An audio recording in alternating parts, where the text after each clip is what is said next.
Salam, selamat pagi dan salam sejahtera serta selamat memasuki pekan yang baru di bulan Juni 2026. Dan tidak lupa kami mengucapkan selamat ulang tahun bagi Anda yang merayakan ulang tahun kelahiran dan juga ulang tahun pernikahan di tengah-tengah rumah tangga Anda saat ini. Kiranya Tuhan memberkati hidupmu dan rumah tanggamu. Kami juga selalu berdoa kepada Bapa di surga bagi Bapak Ibu, saudara-saudari yang masih terbaring lemah di tempat tidur baik di rumah sakit maupun di rumah Anda. Kiranya Tuhan menjawab doa-doa kita dan Anda sekalian diberikan kesembuhan untuk dapat kembali beraktivitas sebagaimana biasanya. Sebelum kita melakukan segala sesuatu aktivitas di pekan yang baru ini, mari kita terlebih dahulu mendengarkan firman Tuhan untuk kita saat ini yang diambil dari kitab Wahyu pasal 3 ayat 20 begini dikatakan. Lihat, aku berdiri di depan pintu dan mengetuk. Jikalau ada orang yang mendengar suaraku dan membukakan pintu, aku akan masuk menemui dia dan makan bersama dia dan ia bersama aku. Demikian firman Tuhan. Saudara, kita sering melihat gambar pajangan Tuhan Yesus mengetuk pintu rumah. Dia digambarkan seperti seorang tamu yang datang mengetuk pintu jemaat Laodikia. Orang percaya saat itu. Dia menyatakan kesediaannya bertamu ke rumah kita, asalkan kita bersedia membuka pintu rumah atau hati kita. Yang menjadi pertanyaan, rumah siapa yang dia tuju? Kapan dia datang? Apa tandanya? Dan lain sebagainya. Saudara, jemaat Laodikia berlimpah secara materi, karena itu mereka merasa nyaman dan aman.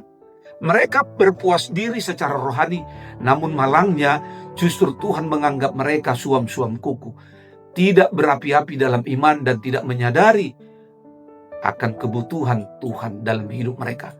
Mereka melarat, malang, miskin, buta, dan telanjang. Dan itu yang dikatakan di dalam ayat 17. Karena itulah Tuhan menasihati mereka untuk membeli emas yang telah dimurnikan dalam api, yakni kekayaan rohani yang sejati dari Tuhan, pakaian putih, yakni hidup yang benar di hadapan Allah, dan minyak pelumas mata, yakni kepekaan rohani untuk menilai kebenaran.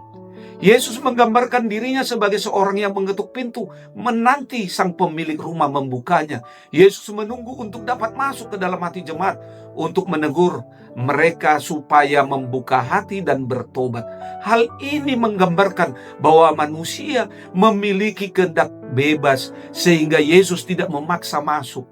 Barulah ketika mereka mau membuka hati untuknya, saat itulah hubungan kasih yang akrab secara pribadi mulai terjalin.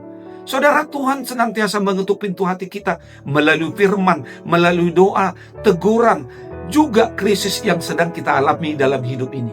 Namun pilihan ada di tangan kita untuk membuka hati atau menolaknya. Ingatlah, membuka hati kepada Tuhan memungkinkan kita menerima hidup yang sejati, hidup yang damai, hidup yang bermakna, memiliki tujuan, memiliki kesembuhan dan pemulihan, juga menghasilkan buah dalam kehidupan. Dan kesemuanya itu hanya akan terjadi ketika kita bersekutu dengannya dalam ketaatan iman.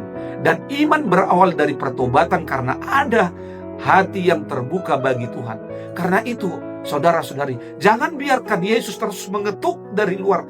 Tetapi hari ini bukalah pintu hati kita untuk Tuhan berdiam dalam hidupmu. Selamat beraktivitas di pekan yang baru. Tuhan Yesus memberkatimu. Salam.